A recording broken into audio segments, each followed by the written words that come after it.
오늘은 제가 조금 무거운 이야기를 하려고 합니다. 죄에 대한 이야기예요.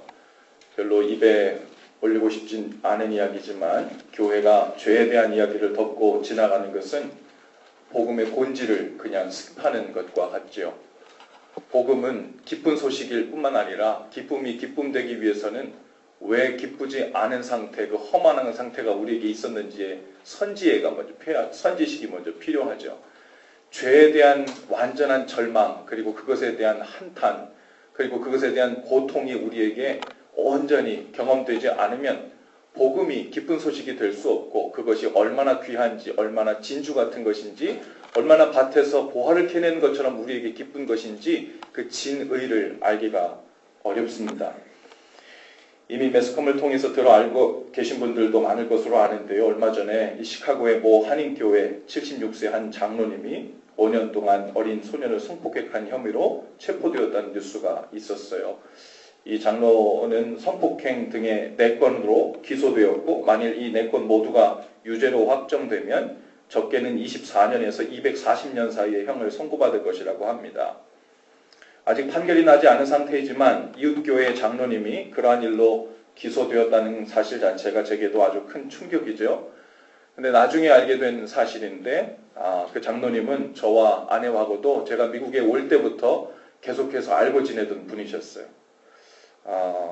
벌써 10년 전부터 개인적으로 알던 그 장로님이셨더라고요. 한 형제님이 지난주 제자훈련 시간에 제게 이렇게 물었어요. 이 뉴스를 접하고서 장로님이 어떻게 그럴 수 있는지 너무도 큰 충격을 받았다는 겁니다. 또 교회 안에서 일어난 일은 아니었지만 수십 년간 한 교회의 장로였던 분의 도덕성이 어떻게 그렇게밖에 되지 않는지, 이 일을 어떻게 받아들여야 하는지, 나중에 우리가 신앙생활을 몇십 년간 한 후에 이 장로님처럼 신앙연륜이 되었는데도 우리도 똑같이 그러한 죄를 지우게 된다면 도대체 신앙생활을 한다는 의미가 뭔지, 이 사실을 어떻게 받아들여야 할지 혼란스럽다는 겁니다. 심정이 충분히 이해가 가고도 남지요. 그 뉴스가 나가고 난 후 얼마 후에 그 장로님이 다니는 교회 담임 목사님을 만났어요. 그리고 목사님과 함께 이야기하는 중에 목사님께서 가슴을 많이 아파하시면서 제게도 기도 부탁을 하셨습니다. 그 일로 교회 안에는 성도들 중에 두 종류의 반응이 있다고 합니다. 어떤 분들은 장로가 되어가지고 어떻게 그럴 수 있느냐, 그런 사람은 교회의 수치다. 그동안 하나님을 잘 믿는 척 가면을 쓰며 신앙생활을 하고 사역을 해온 것이다. 장로직을 빼앗고 당장 쫓아내야 한다. 또 다른 분들은 그분은 정말 그럴 뿐이 아니다. 아직 마지막 판결이 난 것이 아니니 섣불리 판단하면서 입에 올리지 말자. 이런 분들이 있답니다. 제 입장에서도 양쪽의 반응 모두 어느 정도 이해가 되는 심정이에요. 이와 비슷한 충격을 제가 또 한 번 받은 적이 있어요. 거의 한 15년 이상 된 일인데, 제가 고등학교 혹은 대학교 때 시절에, 그 시절에 이름만 대면 모두 아는 유명한 복음성가 CCM 가수가 있었어요. 이분은 복음성가계의 대부 정도로 불리는 분이셨어요. 이분의 찬양 앨범들은 발매되는 족족 팔려나갔고, 그분의 인기와 신망도는 거의 복음성가 음반계에서는 거의 서태지와 아이들 수준이었습니다. 여러분 서태지와 아이들 아십니까? 빅뱅이라고 해야 되나? 요즘에는 누가 인기입니까? 어쨌든 어느 날 근데 그분이 성적인 문제로 스캔들이 났어요. 외도였습니다. 그리고 그것을 고발한 사람이 다른 사람이 아닌 바로 그분의 아내였죠. 당시 그 일로 온 기독교가 발칵 뒤집혔어요. 그때도 반응이 둘로 갈렸습니다. 야, 그동안 속아왔구나. 저런 비열한 사람이 부른 앨범을 들으면서 은혜 받고 신앙생활한 내가 참 한심하다. 그동안 사모은 테이프, CD 등을 다 폐기처분할 것이다. 저도 이 소식을 제가 중고등부 전도사 사역할 때 교역자들이 함께 모이는 자리에서 듣게 되었는데, 당시 제가 존경하던 선배 전도사님의 첫 반응이 이랬어요. 그 소식을 듣고 나서 제 옆에서 이런 말씀을 하시더라고요.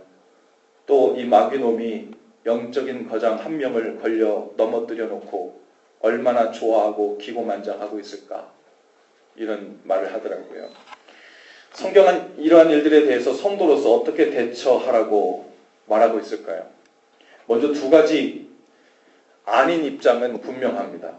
하나는 이러한 일에 있어서는 누구라도 죄인 당사자처럼 될 수 있는 가능성이 충분하니 이 일을 대수롭지 않은 일로 여기고 또 교회가 전도도 해야 되는 이미지에도 좋지 않으니까 가능한 쉬쉬하고 덮고 넘어가야 한다는 입장.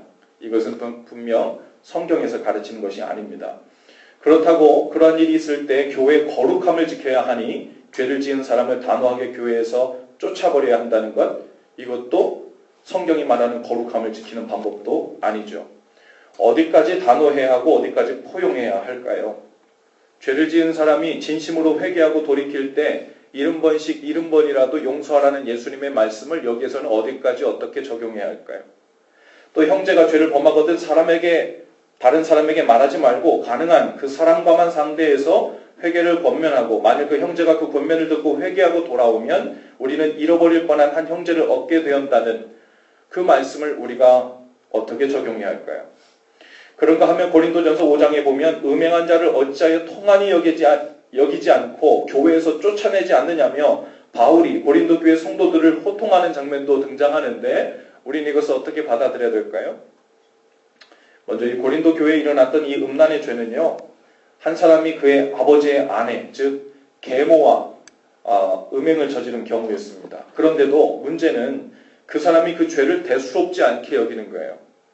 회개도 하지 않고요, 계속해서 그 음행에서 돌아서지 않고 음행을 계속하는 겁니다.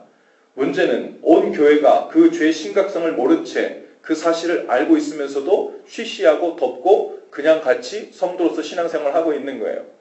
그 상황에서 이 바울이 이야기하는 거예요. 어찌하여 교회가 그러한 자를 단호하게 내쫓지 않고 있느냐, 그 이야기를 하고 있는 거죠.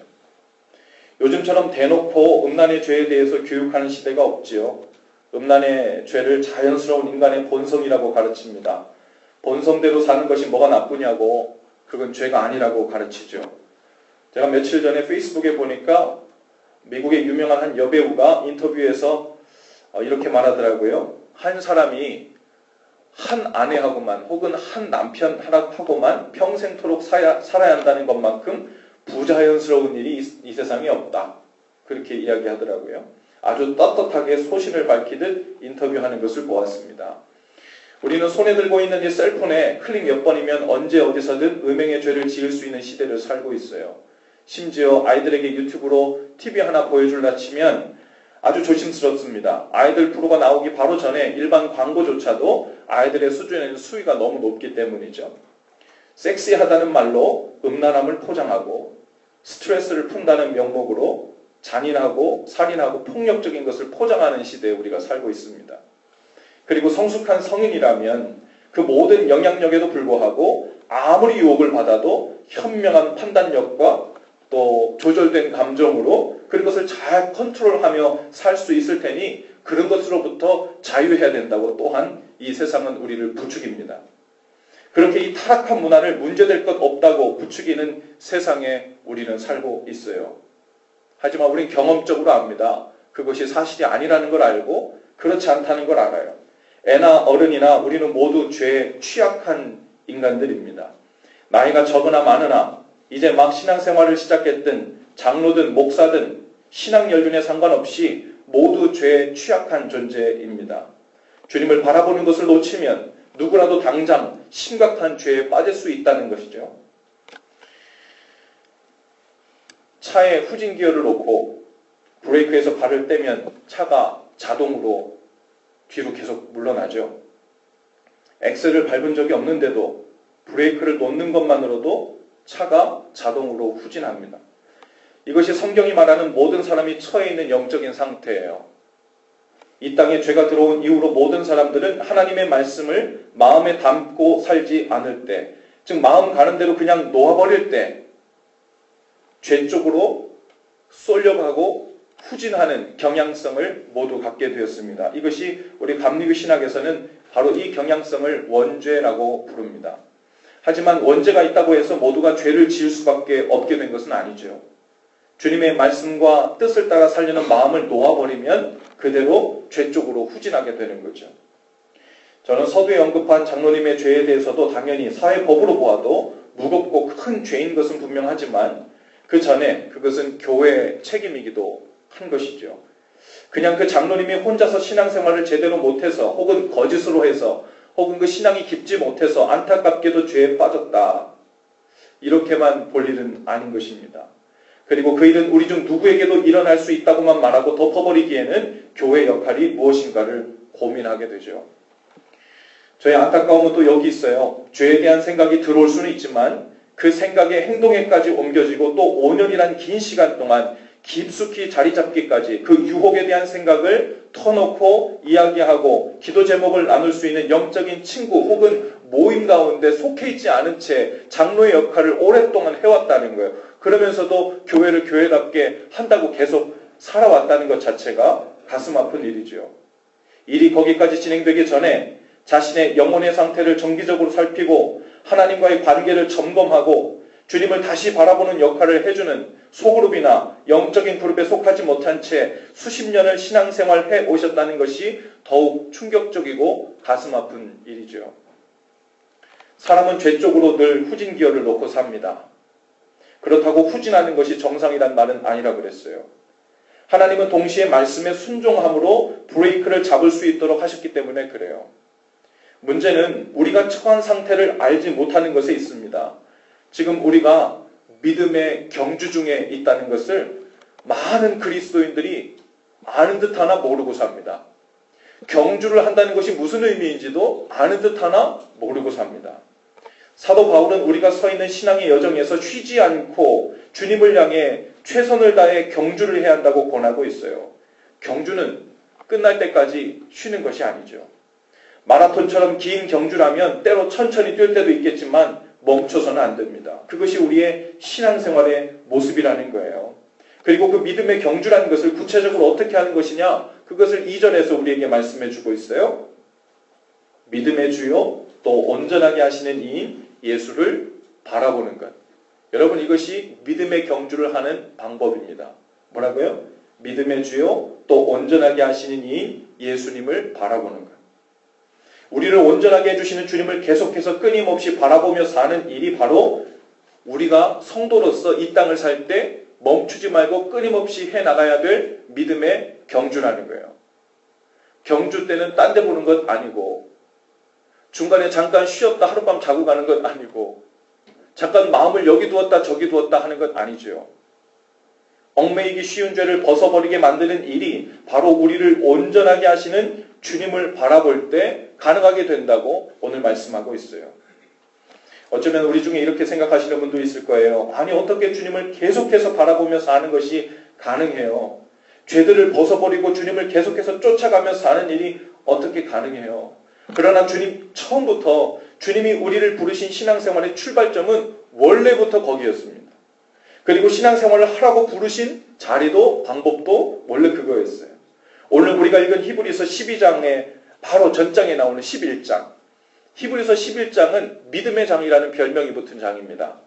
성경에 나오는 수많은 믿음의 선배들이 어떻게 믿음을 지켰고 환난을 이겨냈고 고난 가운데 죄의 유혹 가운데 죽음의 유혹 가운데서도 힘을 다해서 주님을 바라보는 삶을 살았는지를 아주 낱낱이 구체적으로 나열하고 있는 것이 히브리서 11장이에요.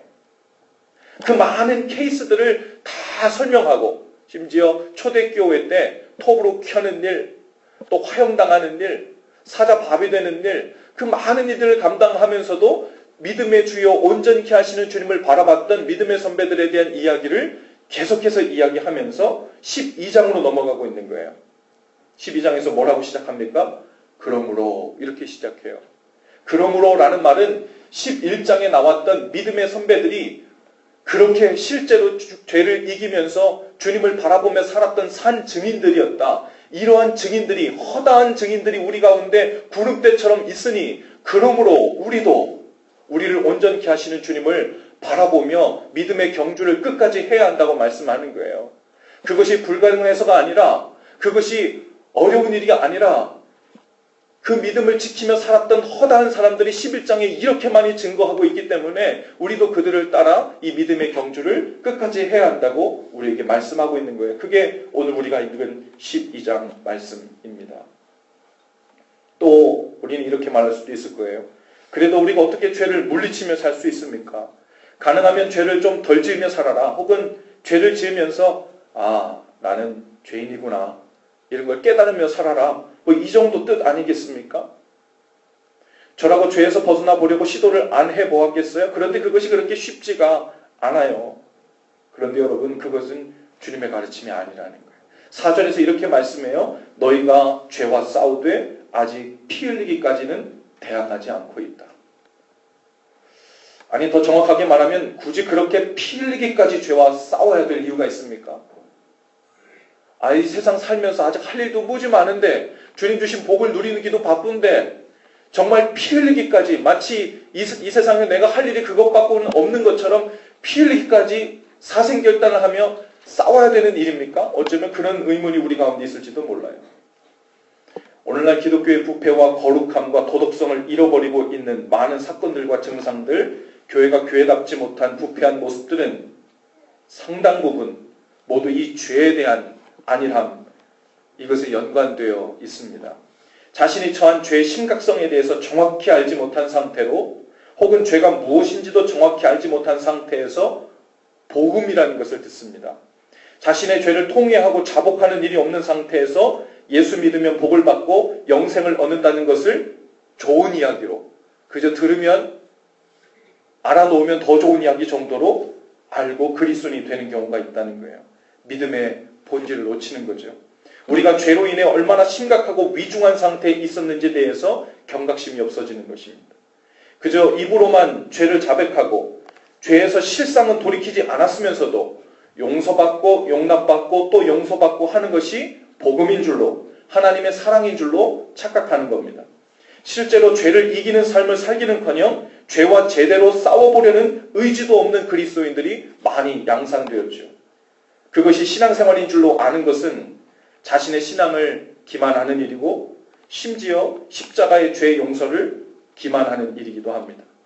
여기 우리 중 많은 분들이 그 장로님과 같은 죄를 짓고 있는지 몰라요. 장로님이 죄를 지은 것은 단연 그 성폭행이라는 아주 무거운 죄를 지었다는 범죄 행위만 이야기하는 것이 아니에요. 죄의 뿌리에 있어서는 우리도 그 출발점이 같습니다. 바로 주님을 바라보고 있지 못한 것, 주님께 우리의 시선을 고정하지 못하고 있다는 것. 하지만 그에 대한 죄의 양산, 결과들은요, 아주 다양한 모습으로 나타날 수 있어요. 우리도 주님을 바라보는 그 눈이 흐려지고 시선이 엇나가면 그 결과가 어디에서 튀어나올지, 어떤 모습으로 나올지 장담할 수 없지요. 여러분, 그러면서 죄로 후진하고 있는 삶을 어쩔 수 없었던 일이었다고 우리가 스스로 말하고 있을지도 모릅니다. 주님이 우리에게 말씀해 주시는 것은 들을 때 심각한 표정 한번 짓고 잊어버리는 용도가 아니라는 거예요. 그 정도만 해도 주님이 정상참작을 해주려니 혹은 이해를 해주려니 하며 신앙생활을 해서는 안 된다는 말입니다. 신명기 31장 11절에서 모세는 이스라엘 백성들에게 그 하나님의 계명을 말하면서 이렇게 말합니다. 내가 오늘 내게 명령한 이 명령은 내게 어려운 것도 아니요 먼 것도 아니라. 또 14절에서 이렇게 말해요. 오직 그 말씀이 내게 매우 가까워서 내 입에 있으며 내 마음에 있은즉 내가 이를 행할 수 있느니라. 어쩌면 우리는 스스로 한 가지 거짓 가운데 빠져 있는지도 몰라요. 하나님의 말씀이 다 맞고 옳지만 내 삶과 하고는 아주 거리가 멀다는 것. 내가 실제로 그렇게 살 수 있는지 그거하고는 너무나도 거리가 먼 이야기라고 생각한다는 거죠. 어쩌면 우리가 스스로 그렇게 생각하든지 마귀가 여러 통로로 우리에게 그것이 진리이냐 믿게 하고 있든지 우리는 거기에 빠져 살고 있다는 거예요. 여러분, 주님을 더욱 바라보십시다. 죄와 싸우는 일은 주님을 더욱 바라보는 일이에요. 주님을 바라보는 것, 그것을 아침에 새벽기도 말씀드릴 때 주님을 한 번 생각한다는 말이 아니라 종일 살아가면서 우리 안에 계신 성령님이 마음을 주실 때마다 주님을 생각하는 거예요. 나에게 지금 무엇에 순종하라고 하시는 걸까? 무엇을 그만두라고 하시는 걸까? 그러면서 주님을 바라보는 겁니다. 그것이 기도로 이어질 수도 있고 말씀을 읽는 것으로 이어질 수도 있어요. 종일토록 주님을 바라보는 일, 즉 그 믿음의 경주를 계속해서 하는 일이 매일매일 우리가 이뤄야 할 하루 중 가장 중요한 일이고 과업입니다. 여러분, 혹 우리 가운데 시간이 없어서 하기 힘듭니까? 피곤해서 힘들어요? 할 일이 너무 많아서 못합니까? 정말 그럴까요? 우리의 모든 것을 아시는 주님 앞에서도 과연 우리가 그렇게 변명할 수 있을까요? 말씀 한 장 볼 시간은 없어도 우리가 드라마는 꼭 챙겨보잖아요. 7, 8분 새벽 말씀 들을 시간은 없다 해도 바쁜 시간 쪼개서 파티도 가고 술 한잔 할 시간도 내고 또 커피 한잔 사 먹을 시간도 있잖아요. 말씀과 삶을 나누면서 하나님과의 관계를 점검하는 소그룹에는 못 나와도 우리가 여행 다닐 시간이 있잖아요. 피곤해서 기도할 시간은 못 내도 쇼핑하러 다닐 시간은 있고 유명한 온라인 글들은 줄기차게 챙겨보지 않습니까? 시간이 없는 것이 아니라 죄에 대한 심각성이 없고 주님을 바라보지 않으면 나의 삶과 가정과 교회가 위태롭다는 경각심이 없는 것입니다. 정말 우리는 죄와 피 흘리기까지 싸우고 있는 걸까요? 정말 진지하게 주님을 바라보려고 애쓰고 있는 걸까요? 우리 한번 자신을 진지하게 돌아볼 수 있기를 바랍니다. 다행스럽게도 오늘 본문 5절 이후 말씀을 보면 하나님께서 주님을 바라보지 않고 피 흘리기까지 죄와 싸우지 않는 자녀들을 그냥 두지 않으시고 징계하신다고 했어요. 여기서 이 징계는 죄에 대한 벌이라기보다는 훈련이란 의미입니다. 깨닫게 하기 위한 하나님의 은혜의 방법이죠. 8절 말씀에요. 징계는 다 받는 것이거늘 너희에게 없으면 사생자요 친아들이 아니니라. 10절입니다. 오직 하나님은 우리의 유익을 위하여 그의 거룩하심에 참여하게 하시느니라. 무릇 징계가 당시에는 즐거워 보이지 않고 슬퍼 보이나 후에 그로 말미암아 연단받은 자들은 의와 평강의 열매를 맺느니라. 저도 이러한 징계를 자주 받습니다. 뭐라고 딱히 설명하기는 힘들지만 그리고 개인적인 확신이기 때문에 객관적으로 여러분에게 이야기했을 때 그게 과연 징계일까요? 그럴까요? 이렇게 아마 의견이 분분할 수 있어요. 하지만 제가 주님 바라보는 것을 게을리하고 있을 때 그 순간은 제가 알죠. 내가 주님 바라보는 것이 게을러졌구나 라고 그런 생각이 내 안에 영락없이 들어왔을 때 또한 어김없이 주님이 나를 이 모양 저 모양으로 경고하시고 징계하고 있는 느낌을 정확하게 받아요. 한두 번이 아니라 아주 정기적으로 규칙적으로 제가 눈치를 채지 않을래야 않을 수 없도록 같은 타이밍에 징계를 해 주십니다. 이상한 것은 그 징계를 받을 때 슬프고 아프기는 하지만 그 징계를 받아 잘못될까 봐 두려워하지는 않게 되더라는 거예요. 그 징계는 저로 하여금 주님을 온전히 다시 바라보도록 하시는 사랑의 표현임을 알기 때문에 그렇습니다. 오히려 그 징계의 순간을 예외 없이 허락하시는, 틀림없이 스킵하지 않고 반드시 그 순간에 징계로 내가 바라보고 있다. 내가 너를 주목하고 있다. 그리고 네가 지금 날 바라보는 시선이 흐려졌다. 이것을 깨닫도록 어김없이 신실하게 징계해 주시는 그것이 참 다행이고 감사한 일인 거예요. 주님이 주시는 징계라고 생각될 때 여러분 속히 돌아와야 돼요. 징계라는 것을 우리에게 주셨는데 그리고 깨닫게 하시고 우리 마음에 꾸지람을 주심에도 불구하고 우리가 돌이키지 않으면 이 죄에 붙들려 들어가는 겁니다. 다시 마음을 다해 주님을 바라봐야 돼요. 여러분 힘을 다해 주님을 더 바라보십시다. 말씀도 읽으시고 새벽기도 말씀도 들으시고 기도의 자리에도 나오시고 하나님과의 관계도 정기적으로 점검하실 수 있기를 바랍니다. 많은 일 같지만 많은 일이 아니에요. 우리가 기준 자체를 애초부터 내가 가진 모든 것에서 하나님께서 원하시는 것을 하나씩 내어주는 기준으로 삼았기 때문에 내가 하나님을 위해 주님께서 나에게 많은 것을 바란다고 생각하지 본래 다 하나님 것이었는데 그곳에서 나의 것들을 내가 챙겨가며 살련다고 생각하는 출발점이 다르면 우리는 많은 일을 하고 있는 것이 아니에요. 주님을 바라보는 아주 기본적인 최소한의 것을 하고 있는 것입니다. 주님을 바라보는 이러한 최소한의 것도 안 하면서도 아직 심각한 죄에 빠지지 않은 것이 오히려 은혜일 정도입니다. 죄로 후진하다가 다른 차들을 들이받아 멀쩡한 사람들을 폐차시키지 않고 사는 것이 오히려 다양하게 느낄 정도예요. 죄와 피 흘리기까지 싸우라는 말은 피 흘린다는 말은요. 피를 본다는 말은 사생결단하고 싸워야 한다는 말이에요. 우리 믿음의 경주라는 것이 그냥 오다 가다 생각날 때마다 말씀 한 번씩 있는 것이 아니라는 거예요. 그런 식으로는 경주를 완주할 수 없고 이길 수도 없다는 거예요. 애초부터 성경에 우리에게 그렇게 처음부터 말씀해 주셨어요. 피는 생명이에요. 생명을 걸고 주님을 바라봐야 한다는 말이에요. 그래야 주님 안에서의 우리의 영적인 생명이 도전됩니다. 오늘부터 마음을 새롭게 하고 주님을 더 바라보는 삶으로 나아가시는 저 여러분들 다 되실 수 있기를 주님의 이름으로 축복합니다. 우리 모두 자리에서 다 일어나실까요? 이 시간 주님께 드리는 헌신 기도를 다 같이 함께 하시고 찬송으로 주님께 고백하며 나가십시다. 함께 기도하시죠. 주님, 죄에 기생하며 살면서 믿음을 기만하는 삶이 되지 않게 하옵소서. 주님을 더욱 바라보게 하셔서 모든 얽매이기 쉬운 죄들을 벗어버리게 하옵소서. 주님을 바라보는 눈이 게을러지고 흐려질 때마다 우리를 징계하셔서라도 주님을 다시 보게 하옵소서. 주님을 더욱 바라보는 삶으로 이끄셔서 이 믿음의 경주를 끝까지 완주할 수 있도록 성령님 도우시옵소서.